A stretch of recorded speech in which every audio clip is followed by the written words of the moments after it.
The lawsuit between Ripple and the U.S. Securities and Exchange Commission, SEC, is still dragging on, even though the SEC recently dropped its case against Coinbase.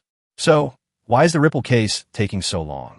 According to Fox Business reporter Eleanor Terrett, the answer is simple but complicated, complex legal procedures. All right, let's break it down.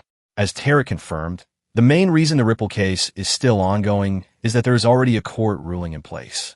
Judge Analisa Torres has ordered Ripple to pay a $125 million fine. This isn't a minor decision. Because of this ruling, the court must monitor Ripple for an entire year, until August 7, 2025, to ensure compliance. That means even if the SEC wanted to drop the case, they can't just walk away. Legal procedures must be followed, including determining whether the fine can be reduced or even eliminated. And all of this requires the judge's approval. This makes Ripple's case very different from Coinbase, which never reached a final ruling. Since there was no court-imposed penalty, the SEC could easily withdraw without dealing with complicated legal formalities. So, is there any chance of a quicker resolution? Technically, a settlement could still happen.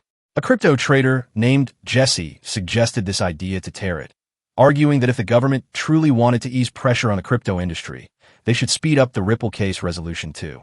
However, Terrett made it clear that while a settlement is possible, the process is still challenging. Why? Because the existing court ruling means Ripple and the SEC face more legal hurdles than in the Coinbase case. Crypto lawyer Jeremy Hogan shared an interesting analogy. He compared the Coinbase and Ripple cases to two types of relationships. Coinbase is like a short-term relationship. It's easy to break up with no major consequences.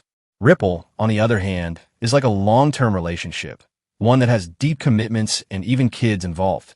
What does this mean? Because the Ripple case already has a court ruling, ending it is far more complicated and requires a lengthy legal process. So, when will all of this finally be over? Hogan predicts the case could be resolved between April and May this year. However, he also warned that unexpected delays could still happen. Meanwhile, it's worth noting that under new leadership, the SEC has started showing a more relaxed stance toward crypto. For example, the SEC recently paused its lawsuit against Binance. They also dropped an appeal related to DeFi protocols. This shift suggests a potentially softer approach toward the crypto industry. So what's the key takeaway? Even though the SEC is easing up on some major crypto companies, the Ripple case remains an exception due to its complex legal status. With a large court-imposed fine that requires ongoing judicial oversight, there's no quick fix. What do you think? Does this show that crypto needs stricter regulations, or is it proof of unfairness in the legal system?